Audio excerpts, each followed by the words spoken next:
continue from last time.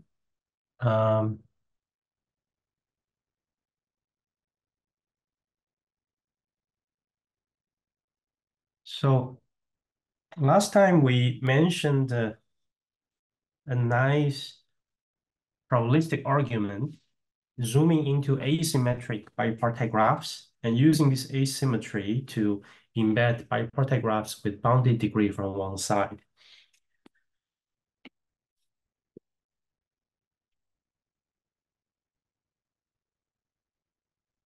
So what do we prove? This Furedi theorem, reproved later by Alon Krivolovich and Sudokov. So recall, this FAKS is saying that for every bipartite graph, H with maximum degree and most R from one side of its partite sets, we have the extremal number of H is big O of n to the 2 minus 1 over R. In particular, it generalized Kovarovich-Shoshtouran because complete bipartite graphs with one part of size R falls into this family of bipartite graphs. So we mentioned this random zooming lemma, a lemma variation of dependent random choice. Sometimes it can get better quantitative results than dependent random choice, something we haven't talked about. But here I leave it as exercise to try to use this random zooming lemma.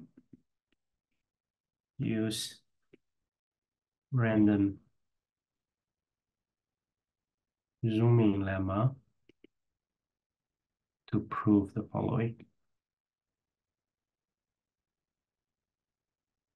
So what do we want to prove? Well, let me first say a definition.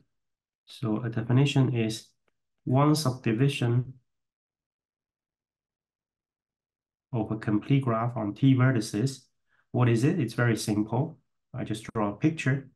You have T vertices here, and between every two distinct vertices, you have a path of length 2 with distinct internal vertices. So every path of length 2, you have a different internal vertex, okay? So this one and this one,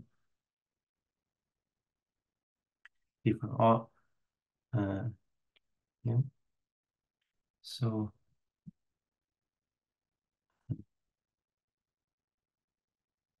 replace each edge of KT by internally disjoint path of length 2. And this exercise is to prove that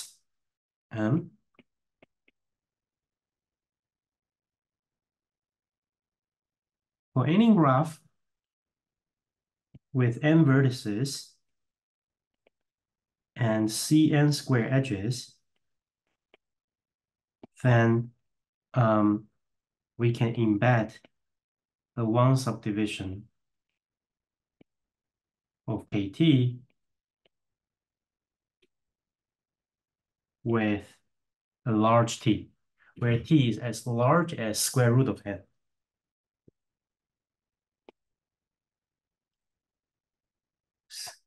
Of order magnitude C times square root of n. So I do really cared about this constant as a function of C here. So if you, this is optimal. So the same C up to a constant factor hidden in this big omega. Okay.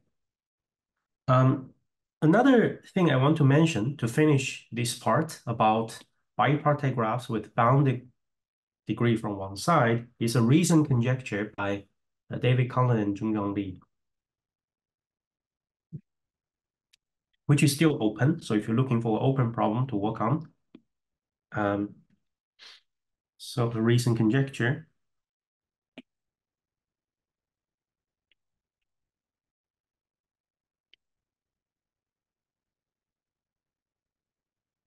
Howland and Lee speculates that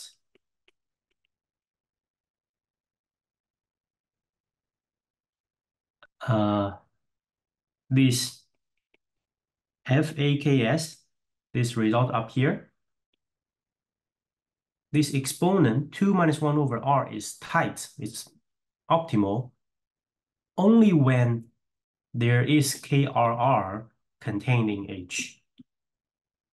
In other words, if you have a bipartite graph H with bounded degree R from one side, but your graph H does not contain KRR, then actually one can do better. You can remove another constant in the power. You can do polynomially in N better than this bounding FAKS. So let me write it down.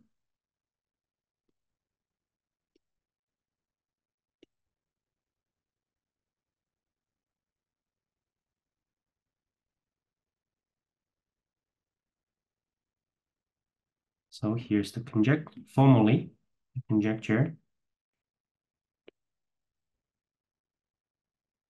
Maybe I should use red to indicate this is conjecture.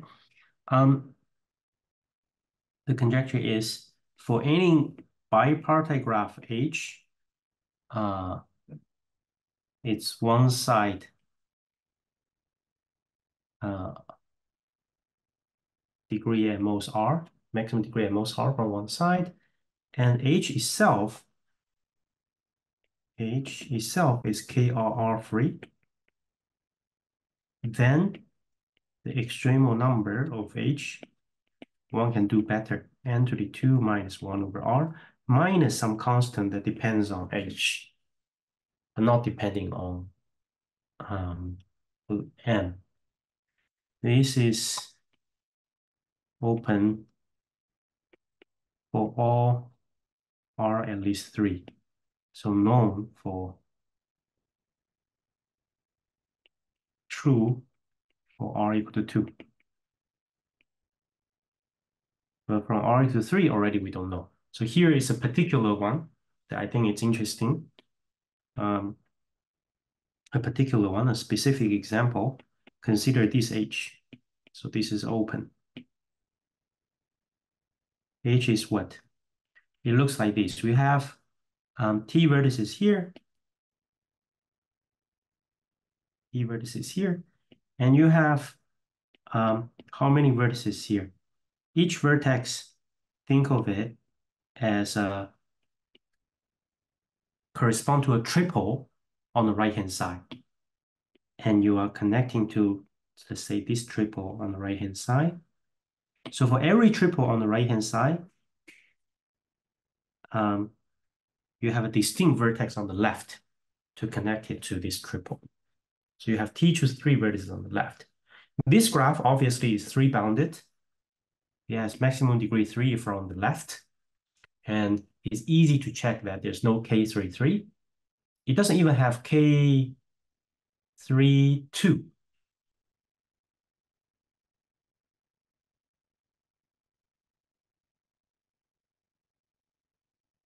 Wait, does it have K32?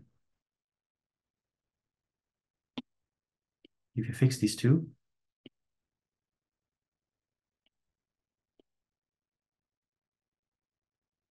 okay. It does not have K32 with 3 vertices, with 2 vertices from this side. Okay, so it doesn't have K33. This is K33 free, 3 bounded, meaning degree 3 from the left-hand side. So the question is, for this graph, is it true that this is less than n to the 2 minus 1 over 3 minus some c?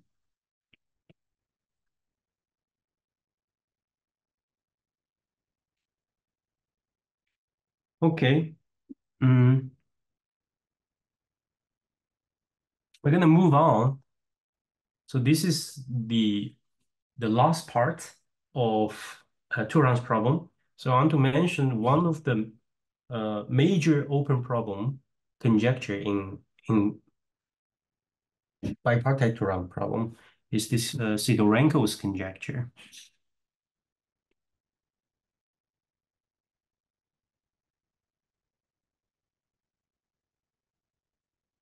So to introduce Sidorenko's conjecture, we need to recall the definition of homomorphism. So Sidorenko's conjecture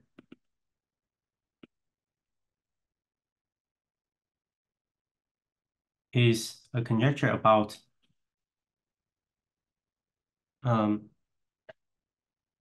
graph homomorphism.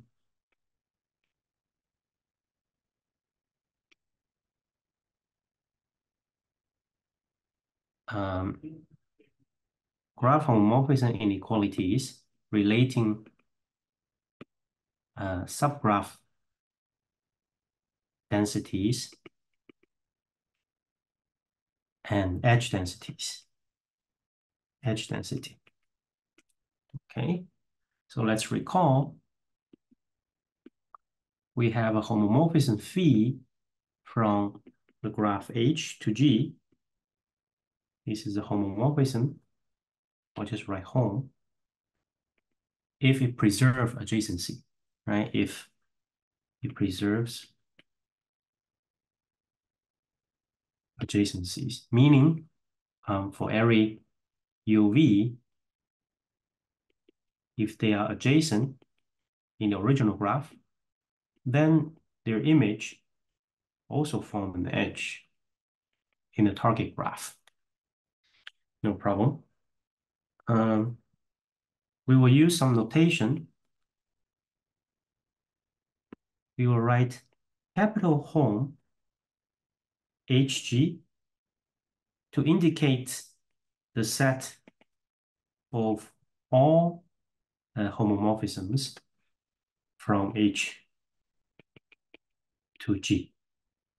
We will write little home of G to be the cardinality of this set, the number of all homomorphisms from H to G.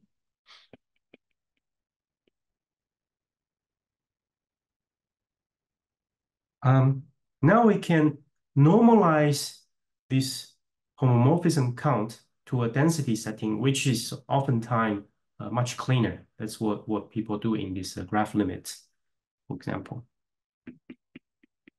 So definition, the homomorphism density, the homomorphism density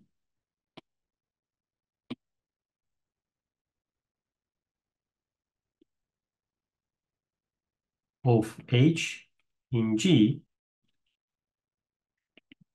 What is it? In words, it's the fraction of maps from H to G, the vertex sets, that the fraction of maps that are homomorphisms.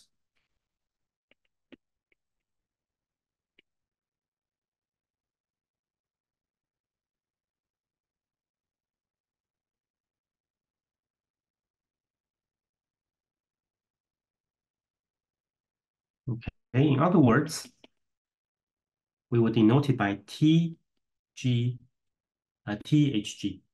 homomorphism density of H in G, equals to the fraction. So we need to use the total number of homomorphisms from H to G normalized by total number of maps from H to G.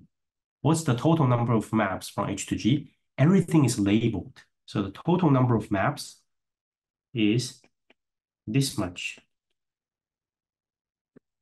right? Because we map this to this, right? So for every vertex in H, we have this many choices. So we have this many choices raised to this power.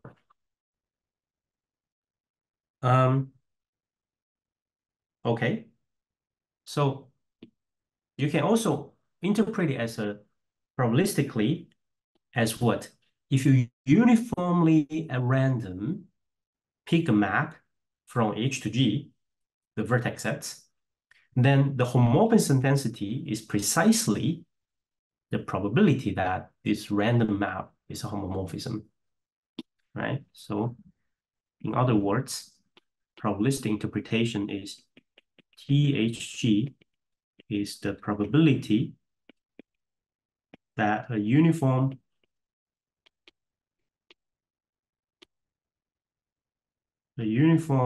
random map is a homomorphism. Okay. Now, I'll encourage you to do the following exercise that will help you understand this homomorphism density a little bit better. Do some calculation exercise. This exercise says, basically this homomorphism density, this is a function, right? You can apply it to any graph G, the host graph G. You feed in different G prime, you will spit out a number, which is the homomorphism density of this H in different graph G. This function is invariant with respect to the blow-up operation.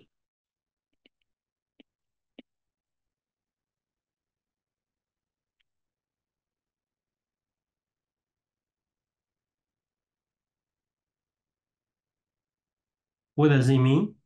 That means, in other words, the homomorphism density of H in G is the same equality as the homomorphism density of H in its blow-up. So let's say S, right?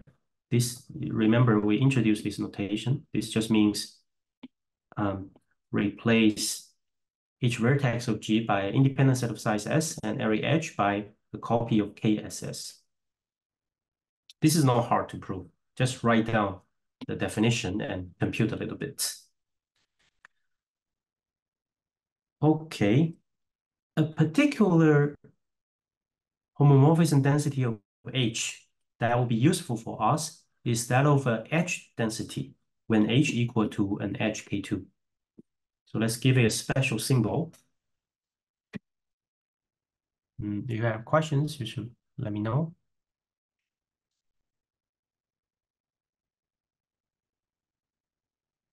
Let me see if there's questions in the chat. Good. So a specific one, we will call we'll use P throughout today's lecture to indicate TK2 of G. Of course, I'm hidden this P, I should write P of G, right? It depends on what you put here. So this we will call the edge density of G. So let's compute using this definition. So by this definition, this P equals to what? Let's say G has n vertices. Let's say G n vertices. Then in the denominator, we have n vertices raised to the power the number of vertices of H, which is 2. So this equals to n squared in the denominator. And in the numerator, we should have the homomorphism of K2 to G. This is the number of maps that we can map a labeled. This is labeled K2 to G. It equals to precisely 2 times the number of edges divided by n squared. Okay, why 2 times? Because for every edge in G, you can either map it, so you have this K2, which is AB. You can map A to here, B to here, or the other way around, labeled. You just need to multiply by 2. Very good. Now I can state, okay, let's actually do an example.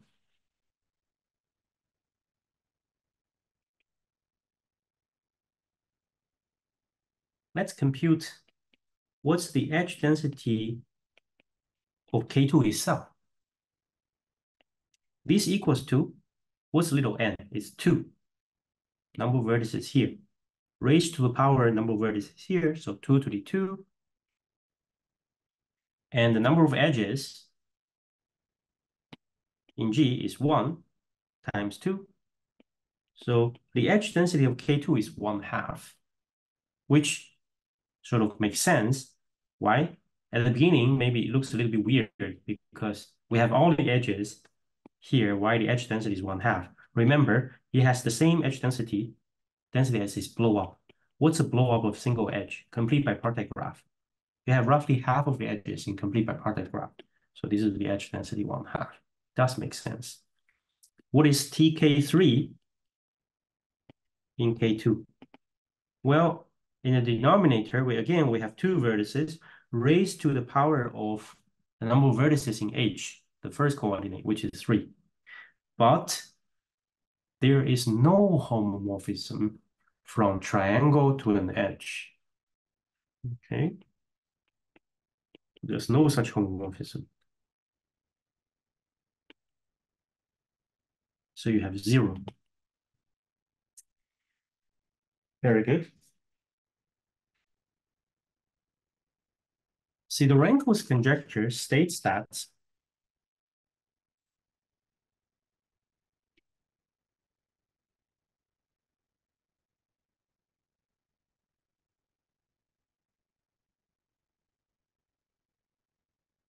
for any bipartite graph H, and for any graph G, we should think of this as the host graph, okay, which is the one appearing on the second coordinates of this operation here. We have the homomorphism density of H in G is at least the edge density of G. TK2 of G is this edge density raised to the power of the number of edges in H. Okay. Looks not so complicated, but at the first glance, we don't quite see the meaning, the point of this conjecture. So let's try to decipher what it says. So whenever you see a conjecture, try to not just to remember its formulation, but try to understand what this conjecture is trying to say behind this behind its statement. Okay, so we can let's rewrite this inequality a little bit. So how do we rewrite? Well, rewrite. What is the H homomorphism density? Remember, it's by definition, the number of homomorphisms from H to G. Let's say G has n vertices again. We have n to the power of the number of vertices in H. Yeah. This conjecture is saying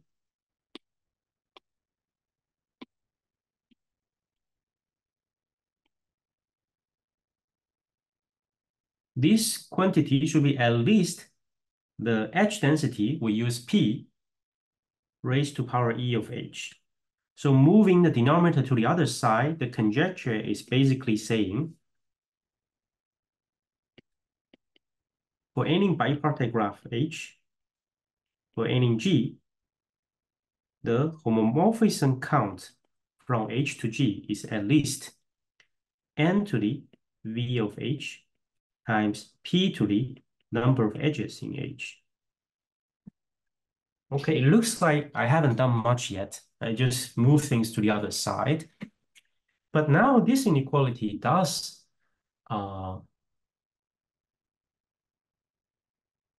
have some meaning. So what's the meaning of it?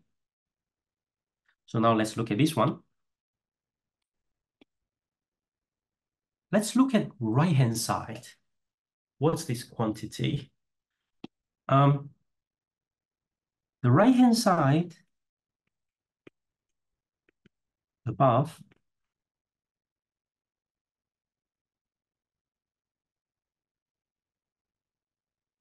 let me write it down first, is the expected number of homomorphisms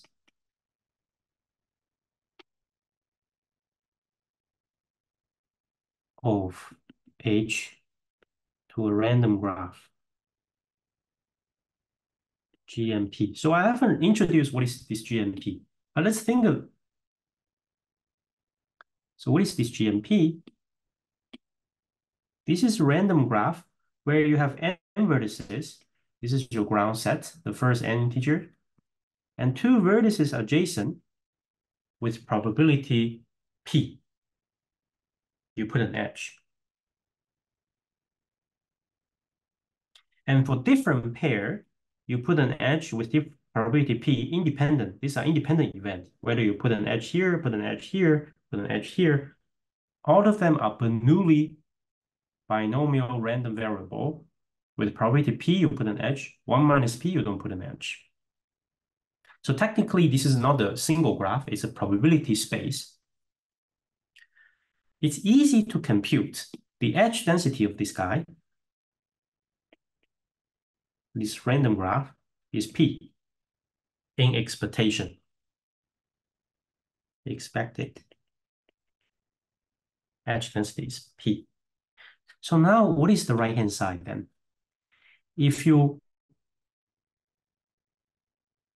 What's the expected number of homomorphisms of H in this random graph? You have this many choices to put down the image of H, n choices for each vertex, right? Now, for every edge of H, because homomorphism needs to preserve the adjacency, so for every edge of H, we need to see an edge in this random graph. And that happens with probability P. So since all these pairs are independent events, we raise it to the power E of H. This is what I meant. And Sidorenko's conjecture is saying that among all graphs with edge density P, random graph minimize the number of H homomorphism for any bipartite graph H.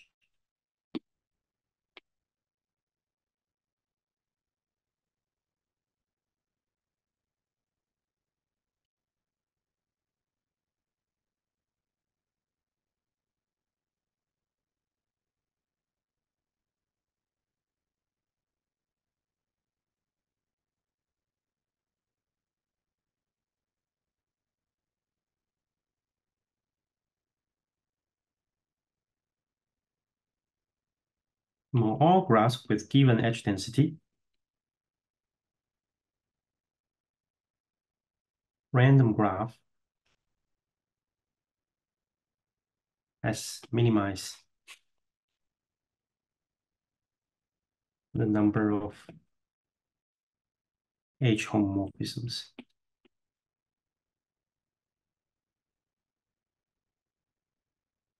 Any questions of the interpretation?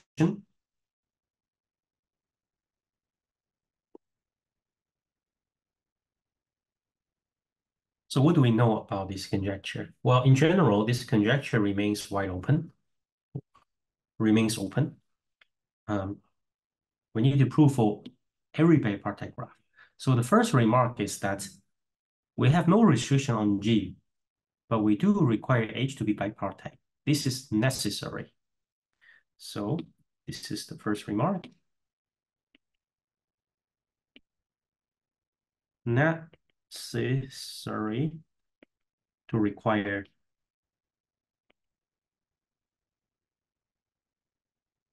H to be bipartite. Let's recall this early example that we did here. Let me copy here. Recall that this guy is 0 and this guy is 1/2. If we don't want H, if we don't put bipartiteness restriction on H, then it would have required this guy to be at least the edge density raised to the power the number of edges in K3, which then would be, by our computation before, 1/8. That's obviously not true. So we do need H to be bipartite. I will list some of the known results. We do know quite a lot about it. By no means this is I cannot cover all these results, but I mentioned some important steps.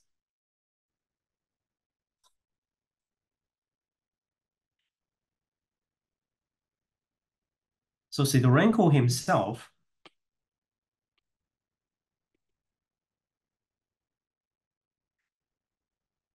in early 90s proved when H is a tree, which obviously is bipartite, prove it for even cycle. We will see a proof later for even cycle, and prove it for complete bipartite graphs, KST. And for example, Hatami proof for hypercube that Sidorenko's conjecture is true. And there's an approximate version by Conlon, Fox, and Lee.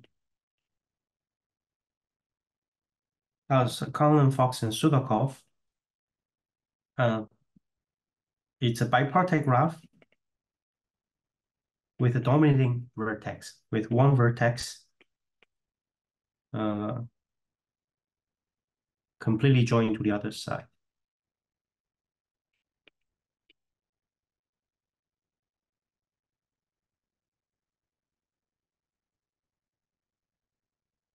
Of the bipartite, of the bipartition.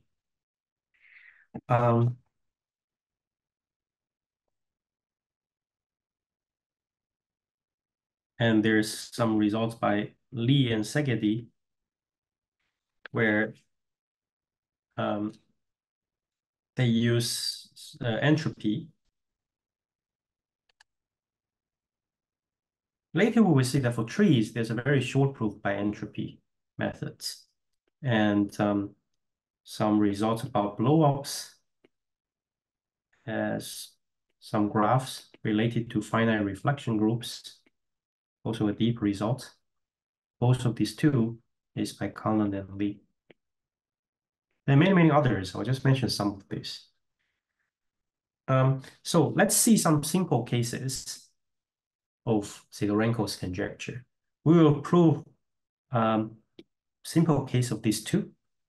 Let's start with the simplest case of a tree, a bipartite graph. Well, this is trivial for a single edge. So let's prove for 3 vertex. 3 vertex bipartite, there's only one choice, path of length 2. So let's do that.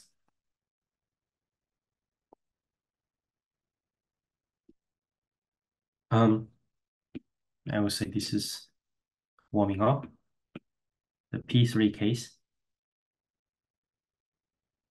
That looks like this. Okay, let's say the central vertex V, right? Okay, so it's basically a single application of Cauchy-Schwarz. We can prove Sidorenko's conjecture. So let's first recall what's Cauchy-Schwarz.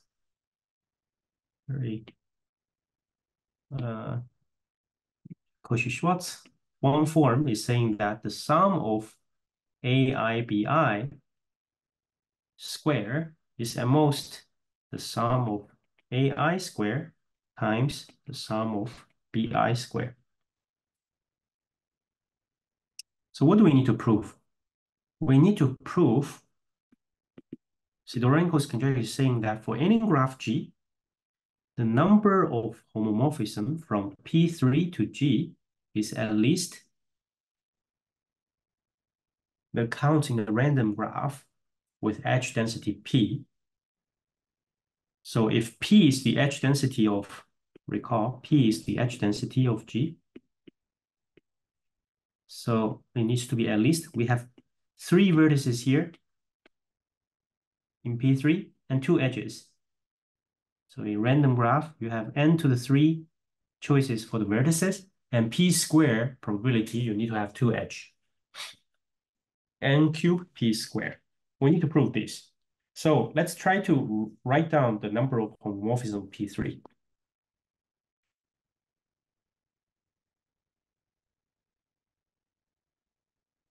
This equals to, if we see it from the midpoint of view, from this point V, we basically sum over all midpoints and you just choose two vertices. These two could be the same vertex from its neighborhood. It's labeled, so it should be dv squared. You choose an ordered pair with repetition. Now we can use Cauchy-Schwarz here. This is at least 1 over n sum of dv square, square v in v of g. Okay. But what is this guy? Sum of the degree by handshaking lemma equals to 2 times the number of edges. Okay. 2 times the number of edges is n squared p, basically, the edge density, times n squared. So we have this equals to 1 over n times n squared p squared equals to n cubed p squared, as desired.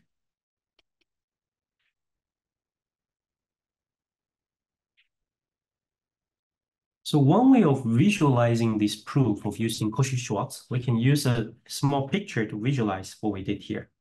You see, we express the number of homomorphism P3 as sum of the square. And look at this graph here, which sort of has a symmetry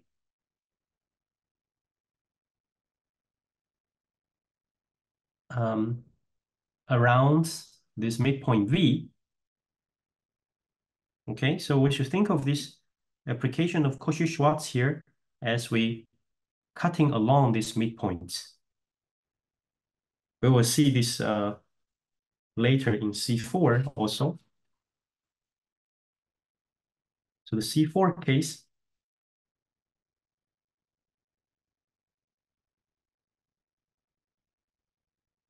C4 case is basically two applications of Cauchy-Schwarz, one of which is this P3.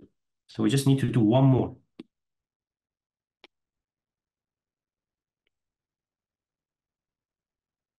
C4 looks like this.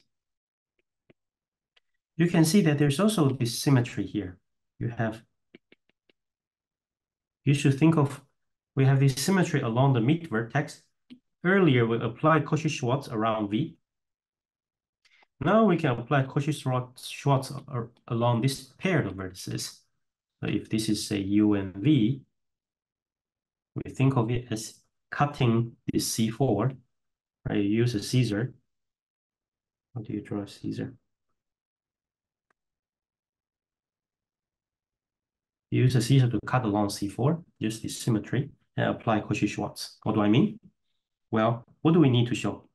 We need to show that the number of homomorphism from C4 to our graph G with edge density P is at least, we have n to the 4 choices for the vertices, and you have 4 edges, so we need to see P to the 4.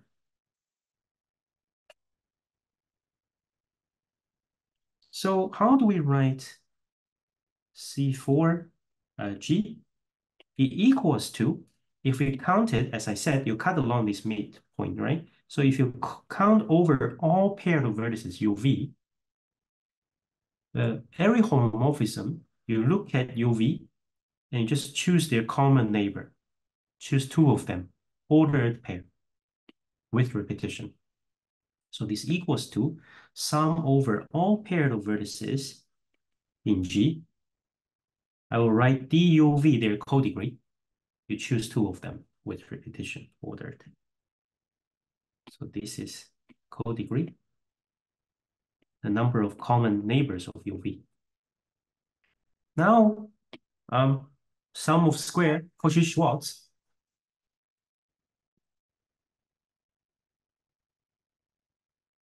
Sum of square Cauchy-Schwarz. This is at least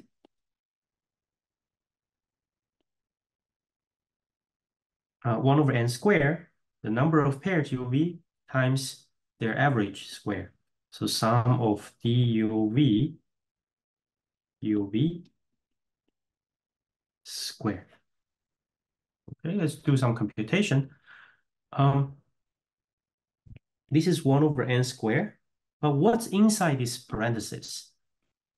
This some UV pair, and look at their codegree. That's exactly the number of homomorphisms of P3. So this is hom P3G squared. But we proved before that P3 satisfies Sidorenko's conjecture. So this is at least 1 over n squared. P3 is n cubed P squared, which is n to the 4, P to the 4, as desired.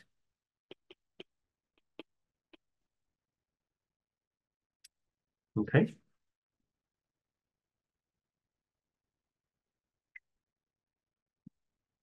We see the fourth cycle. Now, the last example I want to illustrate is even cycle, all the even cycle, longer ones. Later in the course, when you learn entropy methods, all this proof can be rewritten. Some of this proof is conceptually simpler, I think, using this entropy calculus. So for even cycle, how do we prove it? We're going to prove it in a different way. Not using Cauchy-Schwarz. Let's try to use some linear algebra. I will assume some basic knowledge. We will prove it later in the course, but for now, let's assume some basic knowledge. For this even cycle case, what we need to prove? We need to prove that the homomorphism of C2K to a graph G is at least, for each vertex of C2K, we have n choices to map to in G. So we have n to the 2K choices for all vertices. And we have 2K edges in C2K, each one of which we should see in G, which happens with probability P. This is what we want to prove. Okay. How do we do this in the linear algebraic way? Recall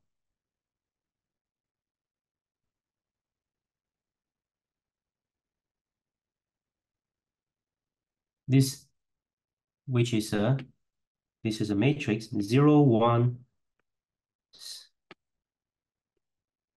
symmetric matrix, the adjacency matrix.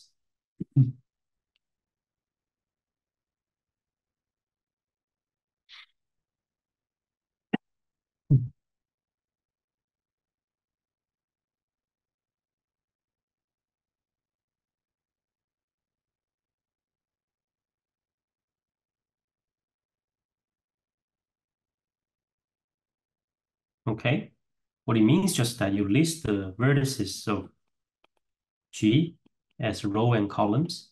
You put 0 if the corresponding two vertices are not adjacent. You put 1 if the corresponding two vertices are adjacent. Now, this is the 0, 1 symmetric matrix by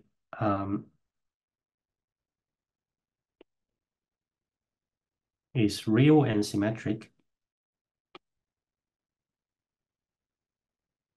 It has real eigenvalues. So it has real eigenvalues. Let's call these eigenvalues lambda 1 and order them in decreasing order, lambda n. All right. So the two black box we are assuming is two basic properties of the spectrum of the adjacency matrix of a graph. The first basic property follows from Coulomb-Fisher. If you don't know it, it's fine. Basically saying that the first largest eigenvalue of any graph is at least as large as the average degree of a graph. So for every graph G, lambda 1 of G is at least D of G, which is the average degree of a graph. Okay?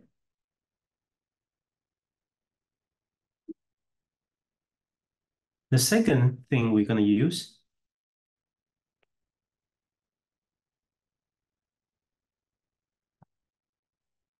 is that for any graph G, and let A to be its adjacency matrix,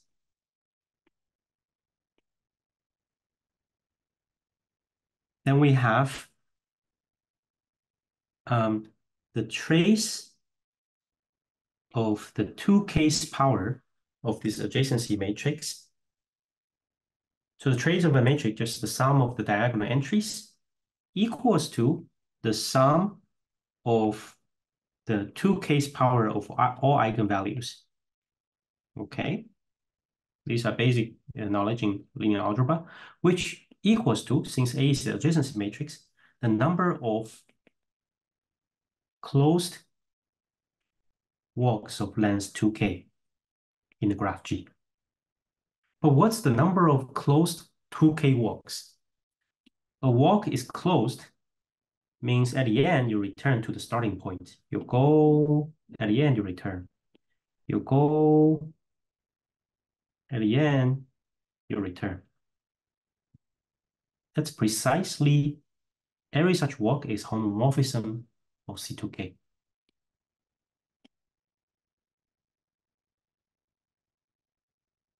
Okay. So to prove even cycle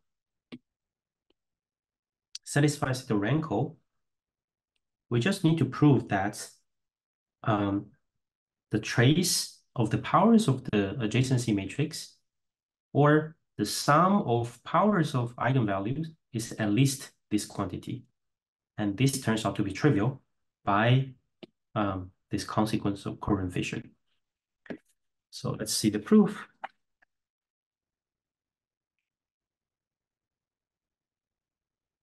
The home of C2kg equals to sum of lambda I to k by the above proposition, which, because the power is even, we can drop all the remaining term but lambda 1.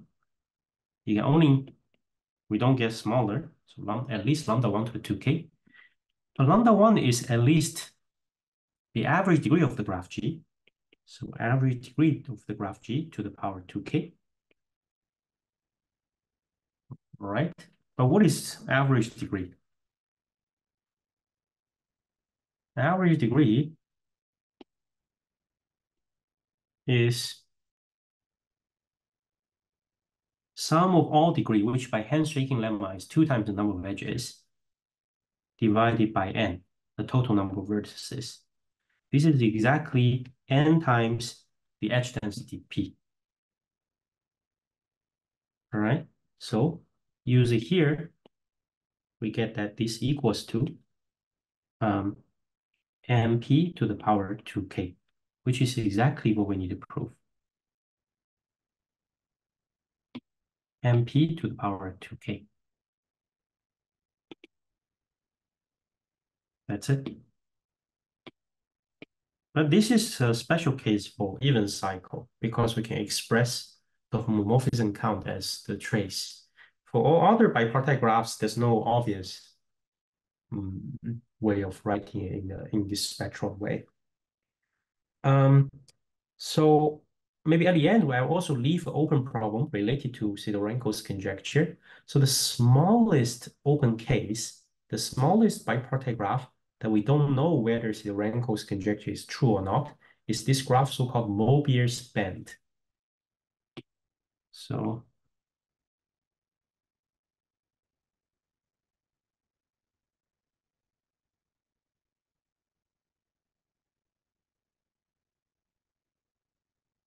for Sidorenko is the Mobius. Yeah, there are two dots. Mobius band. So what is this graph? This is a graph obtained from complete graph on 5 vertices, but you remove a 10 cycle from it. Okay. Remove edges of C10 from C55. It can be redrawn. It can be drawn like a Mobius band. I guess that's why the name comes from. We have these 5 vertices on each side. You put down all edges between them. And then you remove a edge set of an even cycle. So how do I draw in a prettier way? Let's try da, da, da, da. Da, da, da, da, da, da. Yeah, you remove a 10 cycle from it.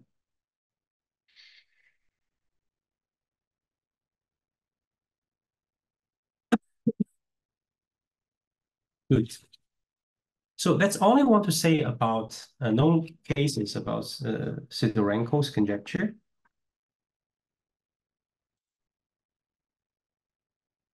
Well, this conjecture is important on its own. We can also use it to prove some meaningful results. Now I'm going to give you a conceptually simpler proof of the extremal number, an upper bound on even cycles, this bounded Shimonovich theorem, using Sidorenko's conjecture. So application.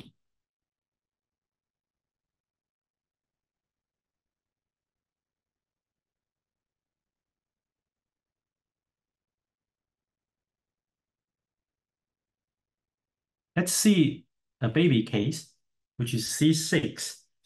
Recall that for C6, by bounded Shimonovich, we have n to the 2 minus, no, it's 4 over 3, right? 1 plus 1 over k is 3, so it's, let me write it, 1 plus 1 over 3. We need to prove this upper bound. So how do we use Sidorenko's conjecture to do that?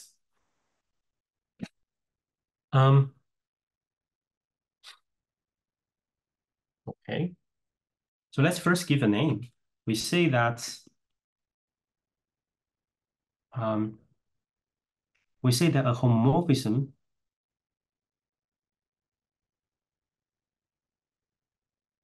is degenerate if it is not injective. All right. If we have an injective homomorphism from C6 to our graph G, injective means every vertex can map to a different vertex, then we are done. We found a genuine copy of C6. The problem is sometimes this homomorphism is not enough to guarantee a subgraph because maybe some 2 vertices, they can map to the same vertex. And for C6, if these 2 circled red vertices can map to the same thing, it's a degenerate copy, how does it look like? You have this vertex here, the same vertex, then you need to go from you have paths of length 4 between these 2 same vertex. So it becomes a 4 cycle. And then these 2 edges collapse to a single pendant edge coming out of this. Okay, it looks something like this. to help you see better, these two get collapsed into this guy. Okay, and this one becomes full cycle here.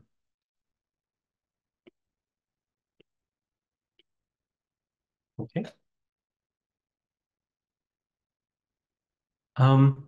So our idea is trying to use Sidorenko's conjecture to try to say that to prove this, it's enough to show that whenever we have a graph with more than this number of edges, then among all C6 homomorphisms in G, at least one of them is injective. At least one of them is not degenerate.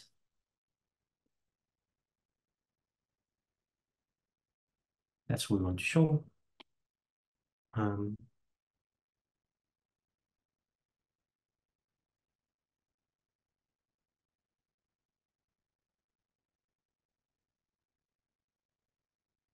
So we should see that our goal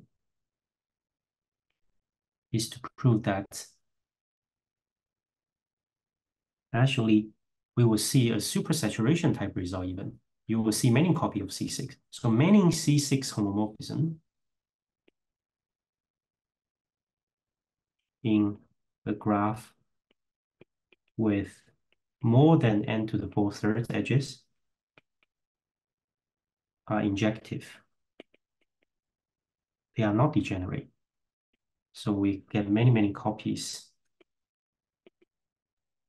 of C6. Right? We get at least one copy.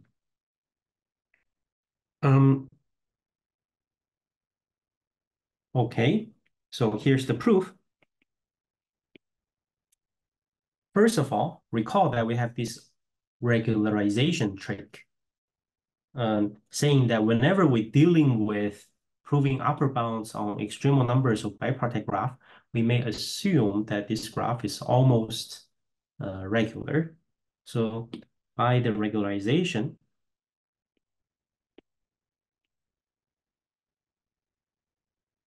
lemma, reduction lemma, we may assume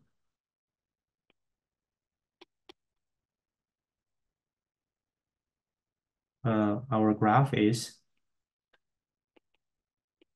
almost regular. Let's say K almost regular for some absolute constant K. So in other words, what do we have? We have a graph G, n vertices, such that the maximum degree is at most K times the minimum degree, and the number of edges is at least some constant C, n to the 4/3, where this C will be a constant that's taken much, much larger than K.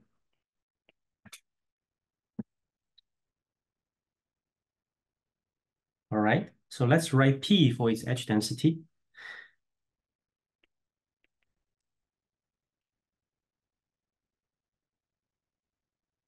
Which equals to 2C over n to the 2/3.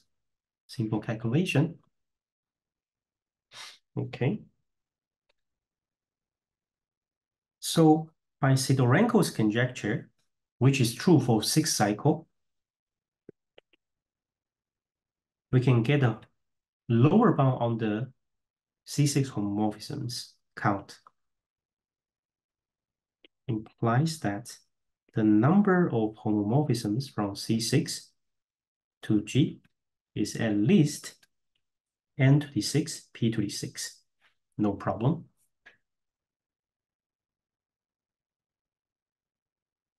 Suppose for a contradiction that all of these C6 homomorphisms are degenerate. All of them. We're going to derive a contradiction. Okay, if one of them is not degenerate, is injective, we are done. We find a copy of C6. So suppose all of these C6 homomorphisms are degenerate. Then what does it imply? This implies that actually, if C6 homomorphisms are degenerate, all the degenerate homomorphisms are actually homomorphisms of this guy, full cycle with dependent edge, because this is the largest degenerate copy, meaning that it is the degenerate homomorphism with the most number of vertices. You only coincide 2, right? If you coincide 3, it gets even smaller. So all the degenerate homomorphism must be a homomorphism of this guy.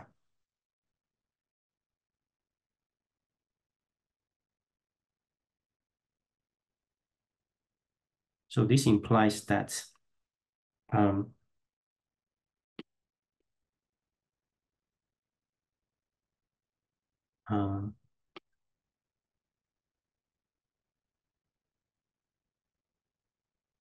since all degenerate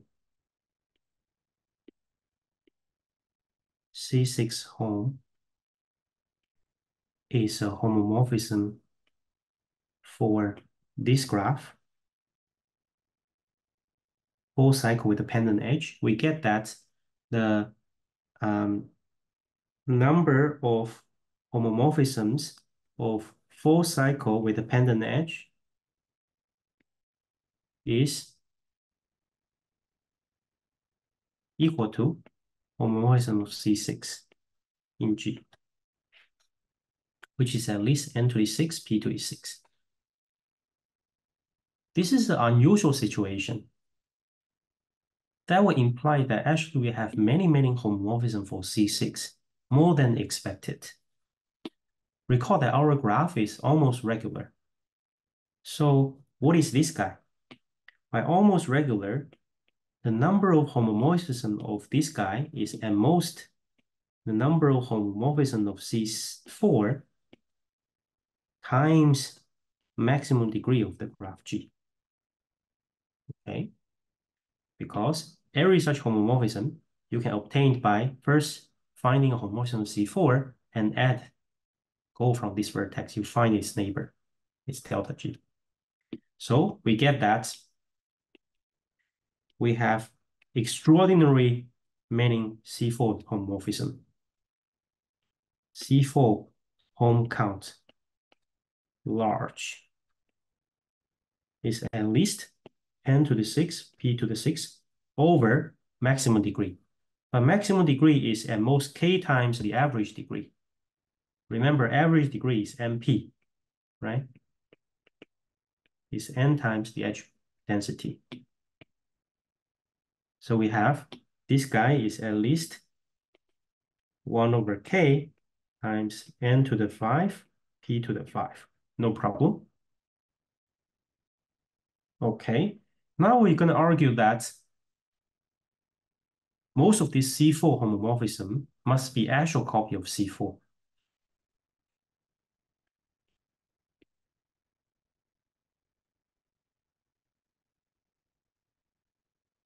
So when it's not a copy of C4, a homomorphism of C4 is not a copy of C4 when it's degenerate. And the only degenerate copy is you coincide these two red vertices. Maybe you coincide more. Maybe these two also coincide, but all the degenerate homomorphisms of C4 are homomorphisms of this guy. Okay, so we just need to show that the number of such degenerate homomorphisms C4 is much less than this quantity. Then we know that most of these homomorphisms for C4 are actual copy of C4. So home of P3 of G is at most how many homomorphisms here? You have n choices for the mate vertex. And for the two wings, you just have maximum degree square choices. No problem. So we have, and remember this is KMP. So you have K square, MP square. So it's N cube, P square. This is much smaller than 1 over k n to the 5 p to the 5, which is less than home C4 we have above. Why? This is where we use, if you compute this guy, I will compute it for you. This is the same as saying nqp squared much less than n5p5. So it's the same as saying p cubed is much larger than n negative 2, which is the same as saying p is much bigger than n to the negative 2/3. And that's the case. We have p equal to 2c over n to the 2/3, right? As long as c is sufficiently large, we do have this inequality. So most of these C4 homomorphisms injective. We have many C4s.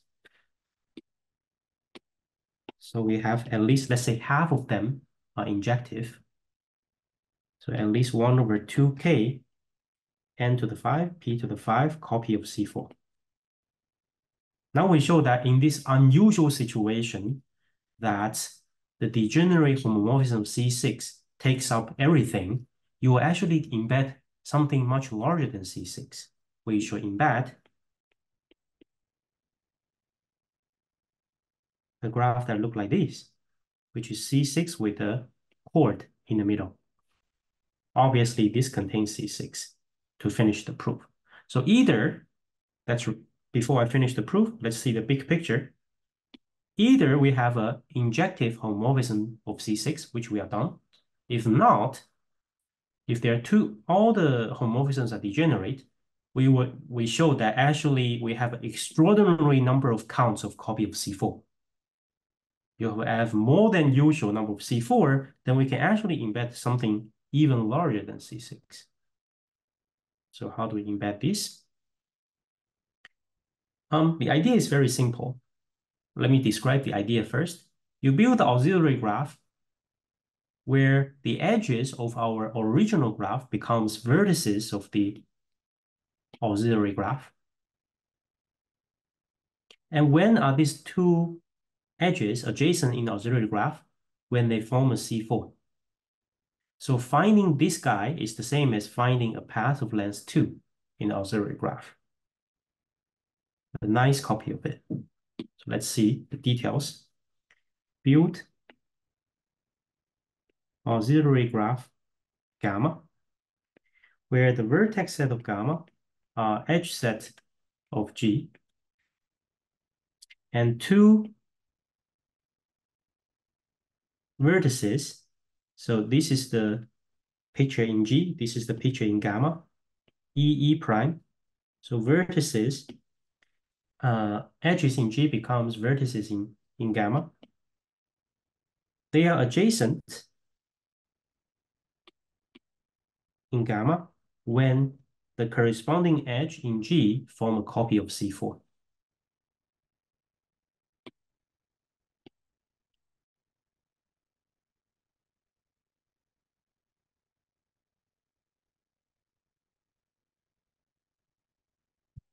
Okay.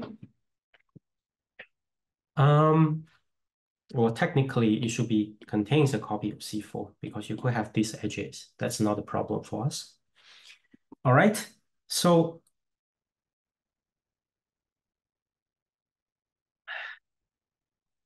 then finding this guy in G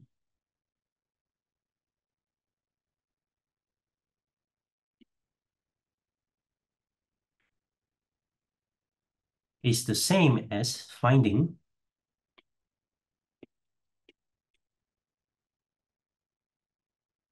three vertices in gamma, E1,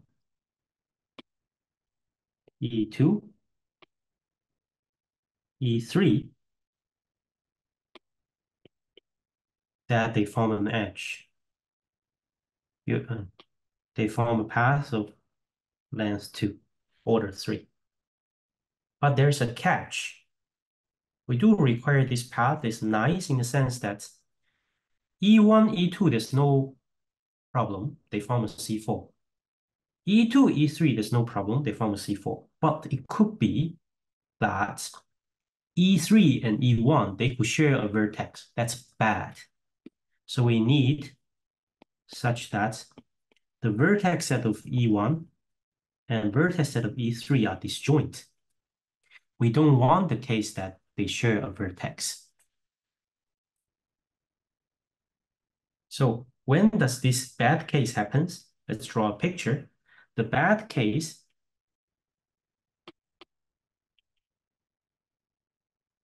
bad means E1, E3 is now empty. It looks something like let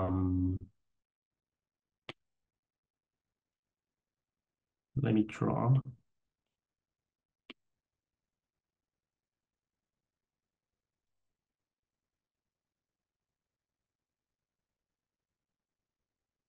So this guy goes to E3, but it's the same vertex back here, right?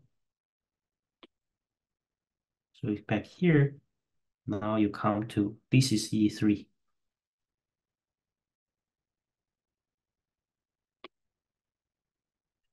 It looks something like this. This is the bad case. Yeah. So E1, E2, they form a C4. E2, E3, they also form a C4. But together, because of the overlap, we don't get what we want. So all we need to do is to say that we have so many copies of C4, we can avoid such degenerate copy. So the idea is very simple. When does this degenerate copy happens? This happens only when there are some vertex, two of these vertices in gamma corresponding to two edges in G, they share an endpoints. So all we need to do is to say, okay, in gamma, we can go from E1 to E2, no problem. You pick a one vertex from its neighbor.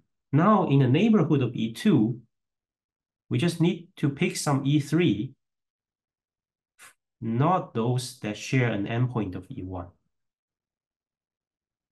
Okay. So what's the average degree of gamma?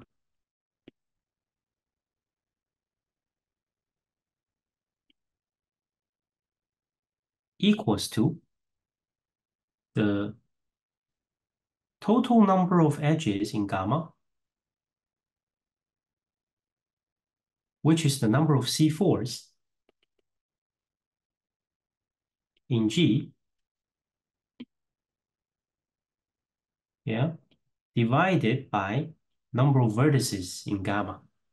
So whenever you have C4, you actually get two edges. This is adjacent to this is adjacent to that. But let's just look at this way, right? Is the number of C4 is at least number of C4 in G divided by the number of edges in G. So we know that the number of genuine copy of C4 is at least something like n to the 5, p to the 5. That's 1 over 2k, n to the 5, p to the 5. Number of edges is n squared p. Over 2. Something like this. Constant doesn't matter. So this is roughly, let me skip the constants, n cubed p to the 4. Okay. So remember this simple trick that we had before. In every graph, you can find subgraph with large minimum degree, at least half of the average degree of the original graph. So that means we can find the subgraph in gamma with minimum degree of gamma prime, at least half of the average degree, which is again of order magnitude n to the 3 p4. Now we are almost done. In gamma prime, which is some edges in G, correspond to some edges in G, you'll find an arbitrary E1. This is the picture in G. Now in its, you pick an arbitrary E2 adjacent to it.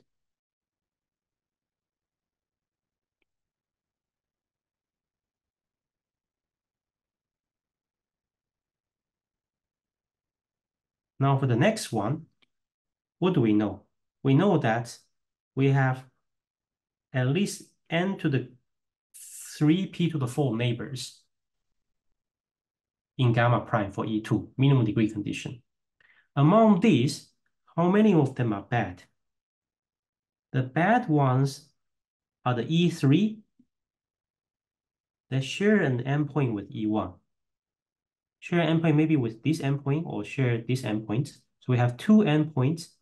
Each endpoint can have at most delta G many edges coming out. So these bad ones is at most 2 times the maximum degree. So we find the nice one here, E3. We just need to show that this neighborhood degree of E2 in gamma prime is at least up to some constant n cubed P4, which is much larger. We just need to check 2 times delta G.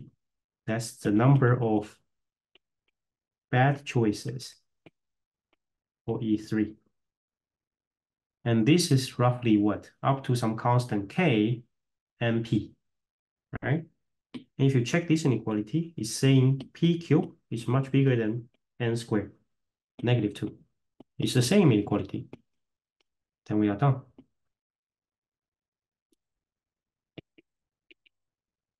That's the full proof for C6.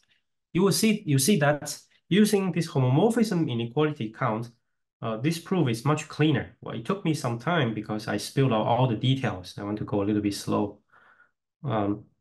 But it's much, much cleaner than the Bradford search proof in the original bounded Shumanovich upper bound for even cycle.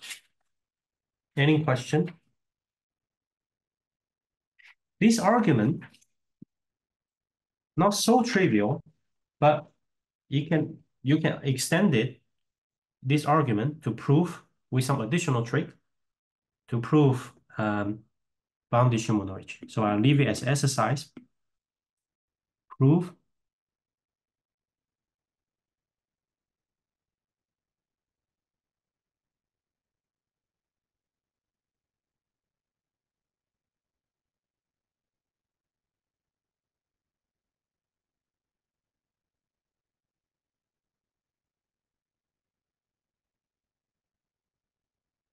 using this argument we see in C6, try to prove the general case.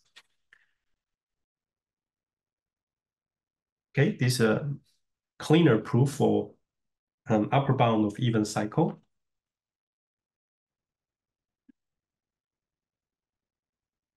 All right.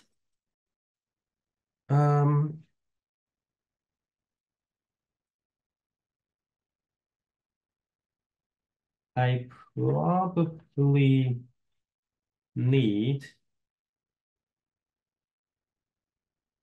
one more lecture on this bipartite Turan because there's some other materials I want to cover. So next Tuesday, we will do one more class on bipartite Turan, and next Thursday, we're going to move on to extremal set theory, a different topic. So to finish today's lecture, let's prove a very simple supersaturation type results. We've seen supersaturation in the non-degenerate case. In the bipartite case, we also have similar things. Supersaturation for C4.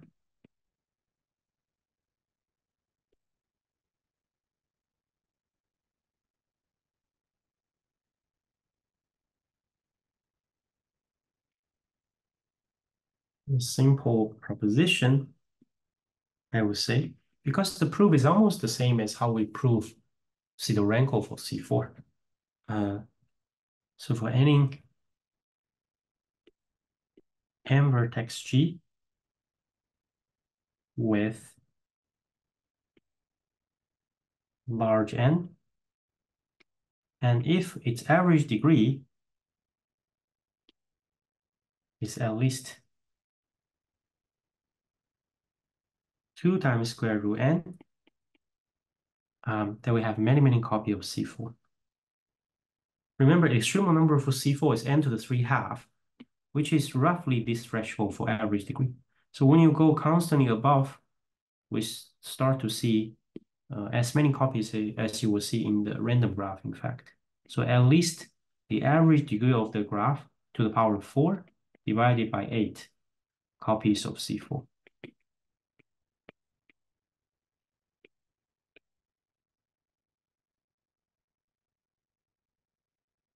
Okay, let's finish this proof. It's an easy proof. Let's just write D for D of G.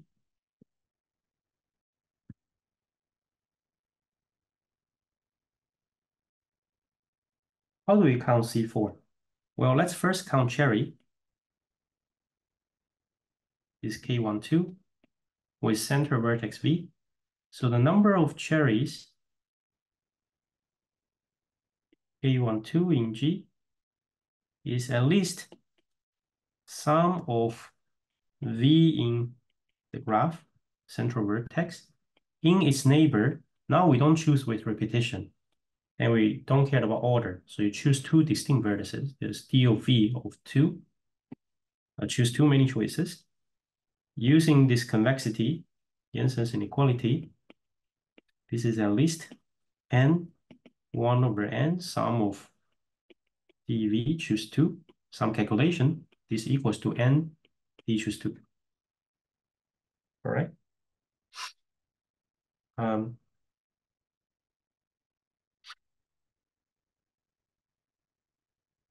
Is it equality?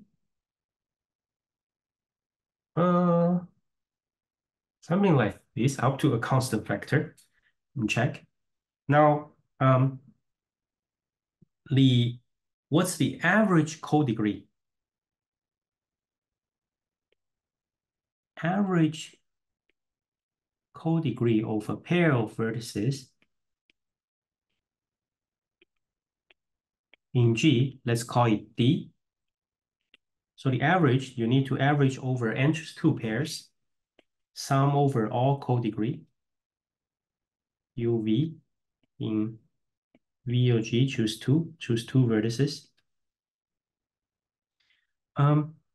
Think of UV here now. You choose their codegree. That's precisely this guy is a number of cherries.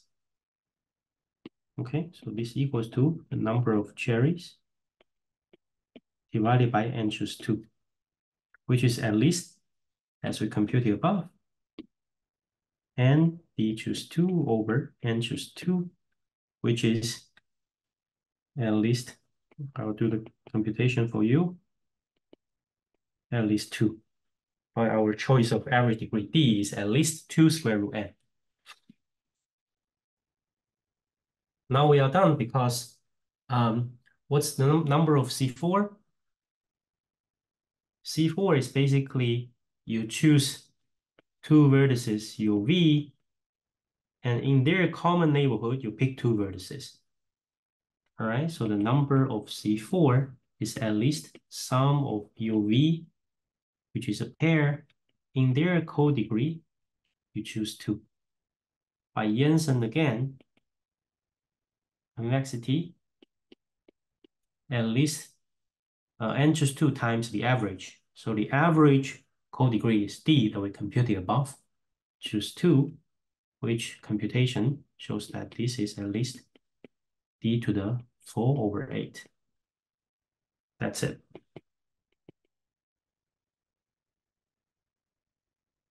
So next time we will see how we use this supersaturation to prove some other results on bipartite theorem.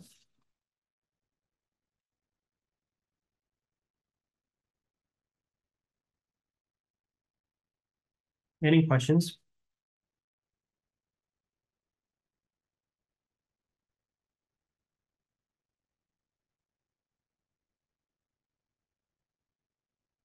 So today, let's summarize. We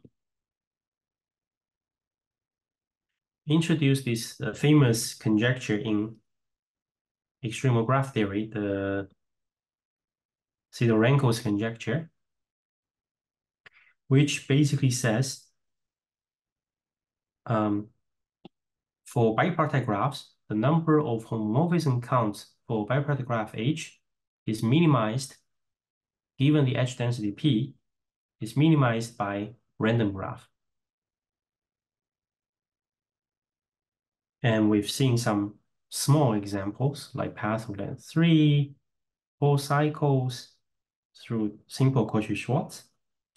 We've also seen even cycles case using some basic properties of spectrums of adjacency matrices. Then using Sidorenko's conjecture for even cycles, we can give a conceptually simpler proof on this extremal number upper bound for even cycles. Simpler than the BFS, breadth first search. Although the quantitative bound leading constant in the front of n to the 1 plus 1 over k is weaker. That's the cost. Okay. Any questions?